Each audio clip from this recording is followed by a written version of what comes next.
ಶ್ರೀ ಗುರುಭ್ಯೋ ನಮಃ. ನಿನ್ನೆ ದಿವಸ ಪ್ರಭಾವತಿ ಪ್ರದ್ಯುಮ್ನನ್ನು ನೆನೆಸಿಕೊಂಡು ವಿಲಾಪ ಮಾಡಿದ್ದನ್ನು ನಾವು ಗಮನಿಸಿದೆವು. ಪ್ರಭಾವತಿ ವಜ್ರನಾಭನ ಮಗಳು. ಆ ವಜ್ರನಾಭನ ಉಪಟಳ ಮೇಲೆ ಮೀರಿದಾಗ ಕೃಷ್ಣ ಮತ್ತು ಇಂದ್ರರಿಬ್ಬರು ಹಂಚಿಕೆ ಮಾಡಿ ಶುಚಿಮುಖಿ ಎನ್ನುವಂತ ಒಂದು ಹಂಸವನ್ನ ಅದರ ತಂಡದ ಜೊತೆಗೆ ಆ ವಜ್ರನಾಭನ ಮಗಳಾದಂತಹ ಪ್ರಭಾವತಿ ಬಳಿಗೆ ಕಳಿಸಿಕೊಟ್ರು. ಪ್ರಭಾವತಿಯ ಎದುರಿಗೆ ಆ ಹಂಸ ಪ್ರದ್ಯುಮ್ನ ಗುಣಗಳನ್ನು ವರ್ಣನೆ ಮಾಡಿತು ಮತ್ತು ಆ ವಜ್ರನಾಭನ ಎದುರಿಗೆ ಕೂಡ ಭದ್ರನಾಭ ಅನ್ನುವಂತ ಒಬ್ಬ ಪ್ರತಿಭಾವಂತನಾದಂತಹ ನಟನ ಬಗ್ಗೆ ವಿವರಣೆ ಮಾಡಿತು. ಆ ನಟನನ್ನ ಹೇಗಾದ್ರೂ ಮಾಡಿ ಇಲ್ಲಿ ಕರೆದುಕೊಂಡು ಬಾ ಅಂತ ಆ ವಜ್ರನಾಭ ಆ ಶುಚಿಮುಖಿ ಎನ್ನುವಂತ ಹಂಸಿಗೆ ಜವಾಬ್ದಾರಿಯನ್ನು ವಹಿಸಿದ. ಅದರಂತೆ ಕೃಷ್ಣನ ಮಗನಾಂಶ ಪ್ರದ್ಯುಮ್ನ ತಾನೇ ಸ್ವಯಂ ಆ ಭದ್ರನಾಭನ ವೇಷವನ್ನು ಧರಿಸಿ ಈ ವಜ್ರನಾಭನ ನಗರವಾದಂತಹ ವಜ್ರಪುರ ಅನ್ನುವಂತಹ ನಗರಕ್ಕೆ ಬಂದು ಅಲ್ಲಿ ವಿವಿಧ ನಾಟಕಗಳನ್ನ ನೃತ್ಯಗಳನ್ನ ಅಭಿನಯಿಸಿ ಆ ರಾಕ್ಷಸರ ಮನಸ್ಸನ್ನು ಗೆದ್ದ. ಮತ್ತೆ ಒಂದು ದಿವಸ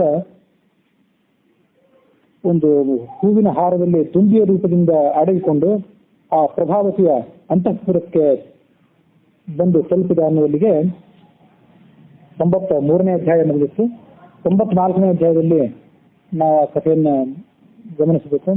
ಪ್ರಭಾವತಿ ಈ ರೀತಿಯಾಗಿ ತನ್ನ ಬಗ್ಗೆ ತನ್ನ ಸಂಕಟವನ್ನ ಹಂಸಿಯ ಮುಂದೆ ತೋಡಿಕೊಂಡಿದ್ದನ್ನು ನೋಡಿ ಆ ಪ್ರದ್ಯುಮ್ನ ಹಂಸಿಗೆ ಹೇಳಿದ, ನಾನು ದುಂಬಿಯ ರೂಪವನ್ನು ಧರಿಸಿ ಉಳಿದ ದುಂಬಿಗಳೊಂದಿಗೆ ಹೂವಿನ ಹಾರದ ಮೂಲಕ ಇವಳ ಅಂತಃಪುರಕ್ಕೆ ಬಂದಿದ್ದೇನೆ. ಹಾಗಿರುವಾಗ ಇನ್ನು ನಾನು ನನ್ನ ಮೂಲ ರೂಪವನ್ನ ಆ ಪ್ರಭಾವತಿಗೆ ತೋರಿಸಲಿಕ್ಕೆ ಸಮಯ ಉಚಿತವಾಗಿದೆ ಈಗ ಅಂತ ನಾನು ಭಾವಿಸ್ತೇನೆ. ನೀನು ಹೇಗೆ ಹೇಳ್ತೇನೆ ಹಾಗೆ ನಾನು ವ್ಯವಹರಿಸ್ತೇನೆ ಅಂತ ಹೇಳಿದ ಪ್ರದ್ಯುಮ್ನ. ಹೀಗೆ ಹೇಳಿದ ಮೇಲೆ ಆ ಹಂಸಿಯು ಕೂಡ ಅದಕ್ಕೆ ಒಪ್ಪಿದ ಮೇಲೆ ಆ ಪ್ರದ್ಯುಮ್ನ ಪ್ರಭಾವತಿಗೆ ತನ್ನ ಅನುಪಮವಾದಂತಹ ಸುಂದರ ರೂಪವನ್ನು ತೋರಿಸಿದ. ಚಂದ್ರನ ಬೆಳದಿಂಗಳಿಂದ ಆಕಾಶದಲ್ಲಿ ಪ್ರಕಾಶಿತವಾಗುವಂತೆ ಆ ಅರಮನೆ ಅವನ ಪ್ರಕಾಶದಿಂದ ಪ್ರಕಾಶಿತ ಆಯಿತು. ಪ್ರಭಾವತಿಗೂ ಕೂಡ ಆತನ ನೋಡಿ ಸಂತೋಷ ಉಕ್ಕಿ ಹರಿಯಿತು. ಅವಳು ಅಲ್ಲೇ ಸ್ಥಿರವಾಗಿ ನಿಂತ್ಕೊಂಡಿದ್ಲು. ಮುಂದೆ ಆ ಪ್ರಭಾವತಿಗೆ ಅವನು ಹೇಳಿದ, ಇನ್ನು ನೀನು ಯಾವುದೇ ರೀತಿಯಾದಂತಹ ಭಯ ಪಡಬೇಕಾಗಿಲ್ಲ. ನೀನು ಆ ಹಂಸಕ್ಕೆ ಹೇಳಿ ಕಳಿಸಿದ ವೃತ್ತಾಂತಕ್ಕೆ ಅನುಸಾರವಾಗಿ ನಾನು ನಿನ್ನ ಸಮೀಪಕ್ಕೆ ಬಂದಿದ್ದೇನೆ. ಇನ್ನು ಮುಂದೆ ನಾನು ಏನು ಮಾಡಬೇಕು ಅನ್ನೋದನ್ನು ಹೇಳು. ನಾನು ನಿನ್ನನ್ನು ಗಾಂಧರ್ವ ವಿವಾಹಕ್ಕೆ ಅನುಗುಣವಾಗಿ ಮದುವೆ ಮಾಡ್ಕೊಳ್ಬೇಕು ಅಂತ ಅಪೇಕ್ಷೆ ಪಟ್ಟಿದ್ದೇನೆ. ಅದಕ್ಕೆ ನಿನ್ನ ಸಮ್ಮತಿಯನ್ನು ಸೂಚಿಸುವಂತ ಪ್ರದ್ಯುಮ್ನ ಹೇಳಿದ. ಆಗ ಅವಳು ಕೂಡ ಆ ಪ್ರದ್ಯುಮ್ನ ಹೇಳಿದಂತೆ ತನ್ನ ಸಮ್ಮತಿಯನ್ನು ಸೂಚಿಸಿದ್ರು. ಕೂಡಲೇ ಪ್ರದ್ಯುಮ್ನ ಆಚಮನ ಮಾಡಿ ಸೂರ್ಯಕಾಂತ ಮಣಿಯಲ್ಲಿ ಅಗ್ನಿಯನ್ನ ಸೃಷ್ಟಿ ಮಾಡಿದ. ಸೂರ್ಯಕಾಂತ ಮಣಿ, ಚಂದ್ರಕಾಂತ ಮಣಿ ಅಂತ ಎರಡು ಥರದ ಮಣಿಗಳು. ಸೂರ್ಯಕಾಂತ ಮಣಿಗೆ ಸೂರ್ಯನ ಸಂಪರ್ಕವಾದಾಗ ಅದು ಬೆಂಕಿಯನ್ನು ಹೊರಹೊಮ್ಮಿಸ್ತದೆ ಅಂತ ಕವಿಗಳ ವರ್ಣನೆ. ಅದರಂತೆ ಚಂದ್ರಕಾಂತ ಮಣಿ ಚಂದ್ರನ ಬೆಳದಿಂಗಳಿಂದ ಪ್ರಕಾಶಿತ ಆಗುವಂಥ ಮಣಿ. ಹೀಗೆ ಆ ಸೂರ್ಯಕಾಂತ ಮಣಿಯಲ್ಲಿ ಆತ ಬೆಂಕಿಯನ್ನು ಹುಟ್ಟಿಸಿ ಯಥೋಚಿತವಾದಂತಹ ಮಂತ್ರಗಳನ್ನ ತಾನೇ ಉಚ್ಚಾರ ಮಾಡಿ ಆಹುತಿಯನ್ನ ಆ ಅಗ್ನಿಗೆ ಕೊಟ್ಟು ವಿವಾಹಕ್ಕೆ ಸಂಬಂಧಪಟ್ಟಂತ ಹೋಮವನ್ನು ತಾನೇ ಮುಗಿಸಿ ಆ ಪ್ರಭಾವತಿಯ ಕೈಯನ್ನು ಹಿಡಿದು ಆ ಸೂರ್ಯಕಾಂತ ಮಣಿಯಲ್ಲಿದ್ದಂಥ ಅಗ್ನಿ ಏನಿತ್ತು ಅಗ್ನಿಗೆ ಪ್ರದಕ್ಷಿಣೆ ಮತ್ತು ನಮಸ್ಕಾರವನ್ನು ಮಾಡಿದ. ಹೀಗೆ ಆ ಸಂದರ್ಭದಲ್ಲಿ ಮನುಷ್ಯನ ಸಕಲ ಕರ್ಮಗಳಿಗೂ ಪುಣ್ಯ ಪಾಪ ಎರಡಕ್ಕೂ ಸಾಕ್ಷಿಯಾದಂತಹ ಅಗ್ನಿ ಆ ಪ್ರದ್ಯುಮ್ನ ನಮಸ್ಕಾರ ಮತ್ತು ಪ್ರದಕ್ಷಿಣೆಗಳನ್ನು ಸ್ವೀಕಾರ ಮಾಡಿ ಆತನಿಗೆ ಆಶೀರ್ವಾದ ಮಾಡಿದ. ಮುಂದೆ ಆ ವಿವಾಹದ ಅಂಗವಾಗಿ ಬ್ರಾಹ್ಮಣರಾದವರಿಗೆ ದಕ್ಷಿಣೆಯನ್ನು ಕೊಡಬೇಕು ಎಂಬುದಾಗಿ ಅವನು ಸಂಕಲ್ಪ ಮಾಡಿದ. ಕೇವಲ ಸಂಕಲ್ಪ ಮಾಡಿದ ಅಂತ ಅರಿವಂಶ ಹೇಳ್ತದೆ. ಯಾಕಂತಂದ್ರೆ ಅವನಿಗೆ ಆ ಸಂದರ್ಭದಲ್ಲಿ ತನ್ನ ಸಮೀಪದಲ್ಲೇ ಧನ ಇರಲಿಲ್ಲ. ಬ್ರಾಹ್ಮಣರಿಗೆ ಆಮೇಲೆ ದಾನ ದಕ್ಷಿಣೆಯನ್ನು ಕೊಡಬೇಕು ಅಂತ ಸಂಕಲ್ಪ ಮಾಡಿದ. ಅದಾದ್ಮೇಲೆ ಹಂಸಿಯನ್ನು ಕರೆದು ಹೇಳಿದ, ನೀನು ಬಾಗಿಲಿನ ನಿಲ್ಲು, ಬೇರೆ ಯಾರು ಇಲ್ಲಿ ಬರದಂತೆ ಅಲ್ಲಿ ಕಾವಲಾಗಿ ನಿಲ್ಲು, ಬಂದ್ರೆ ನಮಗೆ ಸೂಚನೆ ಕೊಡು ಎಂಬುದಾಗಿ ತಿಳಿಸಿದ. ಹಂಸಿ ಹಾಗೆ ಆಗಲಿ ಅಂತ ಹೇಳಿ ಅವರಿಗೂ ಕೂಡ ನಮಸ್ಕಾರ ಮಾಡಿ ಹೊರಟೋಯ್ತು. ಹೀಗೆ ಆ ರಾತ್ರಿಯಲ್ಲಿ ಆ ಪ್ರಭಾವತಿ ಜೊತೆಗೆ ಅವನ ಪ್ರದ್ಯುಮ್ನ ಕಳೆದು ಅರುಣೋದಯ ಆದ ಕೂಡಲೇ ತಾನು ಉಳಿದುಕೊಂಡಿದ್ದ ತನ್ನ ನಟರ ಮೇಳ ಏನಿತ್ತು ಅದು ಉಳಿದುಕೊಂಡಿದ್ದಂತ ಜಾಗಕ್ಕೆ ಹೊರಟು ಹೋದ. ಹೀಗೆ ಆ ಪ್ರದ್ಯುಮ್ನ ತನ್ನ ರಹಸ್ಯವನ್ನ ವಜ್ರನಾಭನಿಗೆ ಬಿಟ್ಟು ಕೊಡದೆ ತನ್ನ ವಜ್ರನಾಭನ ಸಂಹಾರ ಮಾಡುವಂತ ಮತ್ತು ಪ್ರಭಾವತಿಯನ್ನು ಮದುವೆ ಮಾಡಿಕೊಳ್ಳುವಂತ ಎರಡೂ ಕಾರ್ಯದಲ್ಲಿ ಯಶಸ್ಸನ್ನು ಗಳಿಸುವುದಕ್ಕಾಗಿ ರಹಸ್ಯ ರೂಪದಿಂದ ಅಲ್ಲಿ ಆ ವಜ್ರನಾಭನ ನಗರದಲ್ಲಿ ಮುಂದುವರೆದ ಹಂಸಗಳು ಕೃಷ್ಣನ ಬಳಿಗೆ ಮತ್ತು ಇಂದ್ರನ ಬಳಿಗೆ ಹೋಗಿ ಪ್ರತಿ ದಿವಸವೂ ಕೂಡ ನಡೆದಂತ ಸಮಾಚಾರವನ್ನು ತಿಳಿಸ್ತಾ ಇತ್ತು. ಪ್ರತಿ ದಿವಸ ರಾತ್ರಿ ಕೂಡ ಪ್ರದ್ಯುಮ್ನ ಪ್ರಭಾವತಿ ಅರಮನೆಗೆ ಬಂದು ಅಲ್ಲಿ ಇರ್ತಿದ್ದ. ಹಗಲಿನ ಹೊತ್ತಿಗೆ ಮತ್ತೆ ಕೂಡಲೇ ಆತ ತಮ್ಮ ಆ ಉಳಿದ ನಟರು ಉಳಿದುಕೊಂಡಿದ್ದಂತ ಜಾಗಕ್ಕೆ ಹೊರಟು ಹೋಗ್ತಿದ್ದ. ಆ ರಾಕ್ಷಸರಿಗೆ ಈ ನಟರ ನಾಟ್ಯ ಮತ್ತು ನರ್ತನಗಳಲ್ಲಿ ತೀವ್ರವಾದಂತಹ ಆಸಕ್ತಿ ಇದ್ದುದರಿಂದ ಆ ಬಂದಂತ ನಟರು ಇವರು ನಮ್ಮ ಶತ್ರುಗಳಾದಂತಹ ಯಾದವರು ಅನ್ನುವಂಥ ಸಂಗತಿ ತಿಳಿಯುವಂತಾಯ್ತು. ಆ ಸಂಗತಿ ತಿಳಿಯುವಂತಾಯ್ತು. ಹಂಸಗಳ ಕಾವಲು ಅಲ್ಲಿ ಯಾವಾಗಲೂ ಇರ್ತಿದ್ದರಿಂದ ಈ ಪ್ರದ್ಯುಮ್ನ ಹಗಲಲ್ಲದೆ ರಾತ್ರಿ ಅಲ್ಲದೆ ಹಗಲು ಕೂಡ ಆ ಪ್ರಭಾವತಿಯ ಅರಮನೆಯಲ್ಲಿ ಇರ್ಲಿಕ್ಕೆ ಪ್ರಾರಂಭ ಮಾಡಿದ. ಒಂದು ರೂಪದಿಂದ ಆ ನಟರ ಜೊತೆಯಲ್ಲಿ ಕೂಡ ಇರ್ತಿದ್ದ. ಯಾವಾಗ ಒಂದು ರೂಪದಿಂದ ನಟರ ಜೊತೆಯಲ್ಲಿದ್ದು ವಿವಿಧ ರೀತಿಯಾದಂತಹ ನಾಟಕಗಳಲ್ಲಿ ಮತ್ತು ನೃತ್ಯಗಳಲ್ಲಿ ಪಾತ್ರಗಳನ್ನು ತೆಗೆದುಕೊಳ್ತಾ ಇದ್ದ. ಮತ್ತೊಂದು ರೂಪದಿಂದ ಆ ಪ್ರಭಾವತಿಯ ಜೊತೆಗೆ ಇರ್ತಿದ್ದ. ಆ ನಟರ ವಿನಯ, ಶೀಲ, ಚಾತುರ್ಯ, ಸರಳತೆ ಇವೆಲ್ಲದರಿಂದ ಆ ರಾಕ್ಷಸ ಮುಖಂಡರಲ್ಲಿ ಪ್ರಭಾವಿತರಾಗಿದ್ರು. ಹಾಗಾಗಿ ಅವರಿಗೆ ಈ ಯಾದವರ ಬಗ್ಗೆ ಯಾವುದೇ ರೀತಿಯಾದಂತಹ ಸಂಶಯ ಕೂಡ ಬರ್ತಿರ್ಲಿಲ್ಲ. ಆ ವಜ್ರನಾಭನಿಗೆ ಸುನಾಭ ಎಂಬ ಹೆಸರಿನ ಒಬ್ಬ ಸಹೋದರ ಇದ್ದ. ಅವನಿಗೂ ಕೂಡ ಇಬ್ಬರು ಮಕ್ಕಳಿದ್ರು, ಒಬ್ಬಳು ಚಂದ್ರವತಿ ಮತ್ತೊಬ್ಬಳು ಗುಣವತಿ ಅಂತ. ಅವರು ಪ್ರಭಾವತಿ ಅಂತಃಪುರಕ್ಕೆ ಮೇಲಿನ ಮೇಲೆ ಬರ್ತಿದ್ರು. ಒಮ್ಮೆ ಅವರು ಪ್ರಭಾವತಿ ಅಂತಃಪುರಕ್ಕೆ ಬಂದಾಗ ಆ ಅಂತಃಪುರದಲ್ಲಿ ಒಬ್ಬ ಪರಕೀಯ ಪುರುಷ ಇರೋದನ್ನು ಗಮನಿಸಿದ್ರು ಅವರು. ಆಮೇಲೆ ಅವರಿಬ್ರು ಕೇಳಿದ್ರು ಆ ಪ್ರಭಾವತಿಯನ್ನ, ನಿನ್ನ ಜೊತೆ ಇರುವಂತಹ ವ್ಯಕ್ತಿ ಯಾರು ಅಂತ. ಅದಕ್ಕೆ ಅವ್ರು ಹೇಳಿದ್ರು, ನನ್ನ ಬಳಿಗೆ ಒಂದು ದಿವ್ಯವಾದಂತಹ ವಿದ್ಯೆ ಇದೆ. ಆ ವಿದ್ಯೆಯನ್ನ ಪುರಸ್ಕರಣ ಮಾಡಿದರೆ ಅದು ನಮಗೆ ಬೇಕಾದಂತಹ ಪುರುಷನನ್ನ, ಅವನ ದಾನವನೇ ಆಗಿರ್ಲಿ, ದೇವತೆಯಾಗಿರ್ಲಿ, ಮನುಷ್ಯನೇ ಆಗಿರ್ಲಿ, ತಂದು ನಮಗೆ ಗಂಡನನ್ನಾಗಿ ಮಾಡಿ ನಮ್ಮ ಅಧೀನನನ್ನಾಗಿ ಮಾಡ್ತದೆ ಅಂತ ಒಂದು ಅಪೂರ್ವವಾದಂತಹ ವಿದ್ಯೆಯನ್ನ ನಾನು ಸ್ವೀಕಾರ ಮಾಡಿದ್ದೇನೆ. ಆ ಮೂಲಕ ಅದೇ ವಿದ್ಯೆಯನ್ನು ಬಳಸಿಕೊಂಡು ಕೃಷ್ಣನ ಮಗನಾದಂತಹ ಪ್ರದ್ಯುಮ್ನನ್ನ ನನ್ನ ವಶೀಭೂತನನ್ನಾಗಿ ಮಾಡಿಕೊಂಡು ನಾನು ಇಲ್ಲೇ ಅವನನ್ನ ಇಟ್ಕೊಂಡಿದ್ದೇನೆ ಅಂತ ಈ ತರ ಅವಳು ಹೇಳಿದಾಗ ಆ ಚಂದ್ರವತಿ ಮತ್ತು ಗುಣವತಿಯರಿಬ್ಬರು ಕೂಡ ಆ ಪ್ರದ್ಯುಮ್ನ ಸೌಂದರ್ಯ, ಆತನ ಪ್ರಭಾವ ಇತ್ಯಾದಿಗಳನ್ನು ನೋಡಿ ಆಶ್ಚರ್ಯಪಟ್ಟರು. ಮುಂದೆ ಅವಳು ಹೇಳಿದ್ಲು, ದೇವತೆಗಳು ಯಾವತ್ತೂ ಕೂಡ ಧರ್ಮ ಸ್ವಭಾವದವರು ಮತ್ತು ತಪಸ್ಸಿನಲ್ಲಿ ನಿರತರಾಗಿರುವಂಥವರು. ಆದರೆ ರಾಕ್ಷಸರು ದಾಂಭಿಕ ಸ್ವಭಾವವುಳ್ಳವರು ಮತ್ತು ಯಾವಾಗಲೂ ಸುಖದಲ್ಲಿ ಆಸಕ್ತರಾದವರು. ದೇವತೆಗಳು ಸತ್ಯನಿಷ್ಠರು, ರಾಕ್ಷಸರು ಅಸತ್ಯವಾದಿಗಳು. ಯಾವ ಪಕ್ಷದಲ್ಲಿ ಧರ್ಮ, ತಪಸ್ಸು, ಸತ್ಯ ಇದೆಯೋ ಅದೇ ಪಕ್ಷಕ್ಕೆ ಜಯ ನಿಶ್ಚಿತ ಯಾವತ್ತೂ ಕೂಡ. ಧರ್ಮ ತಪಸ್ಸ ಸತ್ಯಂಚ ಯತ್ರ ತತ್ರ ಜಯ ಧ್ರುವಂ. ಹೀಗೆ ದೇವತೆಗಳು ಯಾವತ್ತೂ ಕೂಡ ಸತ್ಯ ಪಕ್ಷಪಾತಗಳಾದ್ದರಿಂದ, ಧರ್ಮಶಾಲಿಗಳಾದ್ದರಿಂದ ಅವರಿಗೆ ಯಾವತ್ತೂ ಜಯ. ಹಾಗಾಗಿ ನಾನು ನಮ್ಮ ಕುಲವಾದಂತಹ ಈ ರಾಕ್ಷಸ ಕುಲವನ್ನು ಬಿಟ್ಟು ದೇವಕುಲಕ್ಕೆ ಸೇರಿದಂತಹ ಪ್ರದ್ಯುಮ್ನನನ್ನು ನನ್ನ ಪತಿಯನ್ನಾಗಿ ಸ್ವೀಕಾರ ಮಾಡಿದ್ದೇನೆ. ನಿಮಗೂ ಕೂಡ ಆ ನನ್ನಲ್ಲಿರುವಂತಹ ಪತಿವಿದ್ಯಾ ಅಂತ ಏನಿದೆ ಆ ಪತಿವಿದ್ಯೆಯನ್ನು ಉಪದೇಶ ಮಾಡ್ತೇನೆ. ದೇವಪುತ್ರವು ವರಯತಾಂ ಪತಿವಿದ್ಯಾಂ ದದಾಮ್ಯಹಂ ಉಚಿತವು ಮತ್ರ ಭಾವೇನ ತಜ್ಜೇವ ಉಪಲಪ್ಸ್ಯತ. ನಿಮಗೆ ಆ ಪತಿಯನ್ನ ಕೊಡುವಂತಹ ವಿದ್ಯೆಯನ್ನ ನಾನು ಉಪದೇಶ ಮಾಡಿದರೆ ಆ ಮಂತ್ರವನ್ನು ಜಪ ಮಾಡಿ ನೀವು ಕೂಡ ನಿಮಗೆ ಅಪೇಕ್ಷಿತನಾದಂತಹ ದೇವಕುಮಾರರನ್ನ ಪತಿಯನ್ನಾಗಿ ಪಡ್ಕೊಳ್ಬಹುದು ಅಂತ ಹೇಳಿದ್ಲು. ಆಗ ಚಂದ್ರವತಿ ಗುಣವತಿಯರು ಕೂಡ ತಮ್ಮ ಸಮ್ಮತಿಯನ್ನು ಸೂಚಿಸಿದರು. ಪ್ರಭಾವತಿ ಇದೇ ವಿಷಯವನ್ನ ಪ್ರದ್ಯುಮ್ನನಿಗೆ ತಿಳಿಸಿದರು. ಆತ ಅವನೇನು ಹೇಳಿದ, ನನ್ನ ಚಿಕ್ಕಪ್ಪನಾದಂಥ ಗದ ಮತ್ತು ನನ್ನ ತಮ್ಮನಾದಂಥ ಸಾಂಬ ಅವರಿಬ್ಬರು ನನ್ನ ಜೊತೆಗೆ ನರ್ತಕರ ಗುಂಪಿನಲ್ಲಿದ್ದಾರೆ, ನಟರ ಗುಂಪಿನಲ್ಲಿದ್ದಾರೆ. ಅವರಿಬ್ಬರು ನಿನ್ನ ಇಬ್ಬರು ತಂಗಿಯಂದಿರಿಗೆ ಯೋಗ್ಯರಾದಂತಹ ವರ ಆಗಿದ್ದಾರೆ. ಹಾಗಾಗಿ ಅವರನ್ನ ಆ ಇಬ್ಬರು ಕನ್ಯೆಯರು ಸ್ವೀಕಾರ ಮಾಡಬಹುದು ಅಂತ ಹೇಳಿದ. ಆಗ ಪ್ರಭಾವತಿ ಹೇಳಿದರು, ಹಿಂದೆ ನನ್ನ ಸೇವೆಯಿಂದ ಸಂತುಷ್ಟರಾದಂತಹ ದುರ್ವಾಸ ಮುನಿಗಳು ನನಗೆ ಈ ವಿದ್ಯೆಯನ್ನು ಅನುಗ್ರಹ ಮಾಡಿಕೊಟ್ಟಿದ್ದಾರೆ, ಸೌಭಾಗ್ಯವನ್ನು ಕೊಟ್ಟಿದ್ದಾರೆ. ದೇವ, ದಾನವ, ಯಕ್ಷ, ಮನುಷ್ಯರಲ್ಲಿ ಯಾವ ವ್ಯಕ್ತಿಯನ್ನು ನೀನು ವರ್ಣನೆ ಮಾಡ್ಕೊಳ್ತೀಯೋ, ಪತಿಯಾಗಬೇಕು ಎಂಬುದಾಗಿ ಅಪೇಕ್ಷೆ ಪಡ್ತೀಯೋ, ಈ ವಿದ್ಯೆಯ ಪ್ರಭಾವದಿಂದ ಅವನು ವಶೀಭೂತನಾಗಿ ನಿನ್ನ ಸಮೀಪಕ್ಕೆ ಬರಲೇಬೇಕು ಎಂಬುದಾಗಿ ಹೇಳಿದ್ರು. ಆ ವಿದ್ಯೆಯನ್ನ ಜಪ ಮಾಡಿ ನಾನು ಪ್ರದ್ಯುಮ್ನನ್ನು ಸ್ವೀಕಾರ ಮಾಡಿದ್ದೇನೆ, ಹಾಗೆ ನೀವು ಕೂಡ ಈ ವಿದ್ಯೆಯನ್ನು ಸ್ವೀಕಾರ ಮಾಡಿ ಎಂಬುದಾಗಿ ಹೇಳಿದ್ದು. ಪ್ರಭಾವತಿಯ ಮುಖದಿಂದ ಅವರಿಬ್ಬರು ಕೂಡ ಆ ವಿದ್ಯೆಯನ್ನು ಪಡ್ಕೊಂಡ್ರು. ವಿದ್ಯೆಯನ್ನು ಪಡ್ಕೊಂಡ ಮೇಲೆ ಯಥಾವಿಧಿಯಾಗಿ ಅದನ್ನು ಜಪ ಮಾಡಿ ಆ ಚಂದ್ರವತಿ ಮತ್ತು ಗುಣವತಿಯರಿಬ್ಬರು ಕೂಡ ಗದ ಮತ್ತು ಸಾಂಬರನ್ನ ಇಬ್ಬರನ್ನು ಕೂಡ ಮನಸ್ಸಿನಿಂದ ಧ್ಯಾನ ಮಾಡಿದ್ರು.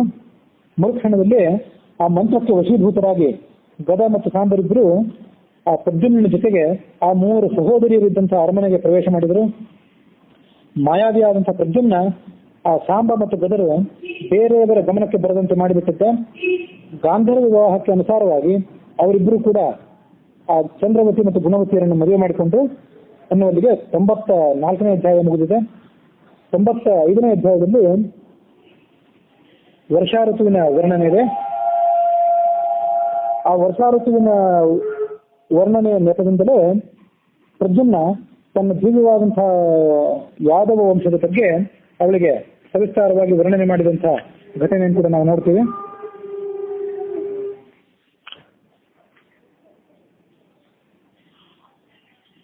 ಹಿಂದೊಮ್ಮೆ ಈ ಸಮುದ್ರ ಮಥನದಲ್ಲಿ ದೇವತೆಗಳು ಮತ್ತು ರಾಕ್ಷಸರೆಲ್ಲರೂ ಕೂಡಿ ಪಾಲ್ಗೊಂಡಿದ್ರು. ಆಗ ಚಂದ್ರ ಆ ಸಮುದ್ರ ಮಥನ ಕಾಲದಲ್ಲಿ ಹುಟ್ಟಿದ್ದ. ಆ ಚಂದ್ರನೇ ನಮ್ಮ ಈ ಚಂದ್ರವಂಶಕ್ಕೆ ಅಥವಾ ಯಾದವ ವಂಶಕ್ಕೆ ಮೂಲ ಪುರುಷನಾಗಿದ್ದಾನೆ. ಹಿಂದೊಮ್ಮೆ ನಾನು ಅದನ್ನು ಹೇಳಿದ್ದೆ, ಈ ಕೌರವ ಪಾಂಡವರು ಹುಟ್ಟಿದಂಥ ಕುರುವಂಶ ಮತ್ತು ಯಾದವ ವಂಶ ಅವೆರಡೂ ಕೂಡ ಚಂದ್ರನಿಂದಲೇ ಉತ್ಪತ್ತಿಯಾಗಿದ್ದು ಅಂತ ಹೇಳಿದ್ದೆ. ಅದರಂತೆ ಆ ಚಂದ್ರನೇ ನಮ್ಮ ವಂಶಕ್ಕೆ ಮೂಲ ಪುರುಷನಾಗಿದ್ದಾನೆ. ಆ ಚಂದ್ರನಿಂದ ಬುಧ ಹುಟ್ಟಿದ, ಬುಧನಿಂದ ಪುರೂರವ ಹುಟ್ಟಿದ, ಆ ಪುರೂರವನಿಂದ ಮುಂದೆ ಈ ಪುರುವಂಶವೆಲ್ಲವೂ ಹುಟ್ಟಿದೆ. ಹಾಗೆ ಯಾದವ ವಂಶ ಕೂಡ ಮುಂದುವರೆದಿದೆ. ಪುರೂರವನ ಮಕ್ಕಳು ಯತಿ ಇತ್ಯಾದಿ ಹೆಸರಿನಿಂದವರಿದ್ರು. ಆ ಯತಿ ಯಯಾತಿ ಮೊದಲಾದವರು, ಅವರಿಂದ ಈ ಯದು ಮೊದಲಾದ ಕಡೆಯಿಂದಾಗಿ ಯಾದವ ವಂಶ ಹುಟ್ಟಿದೆ ಎಂಬುದಾಗಿ ಚಂದ್ರನ ವಂಶ, ಚಂದ್ರನ ಉತ್ಪತ್ತಿ ಇತ್ಯಾದಿ ಬಗ್ಗೆ ಆತ ವಿವರಿಸಿ ಹೇಳಿದೆ. ಭಗವಂತ ದೇವತೆಗಳಿಗೆಲ್ಲರಿಗೂ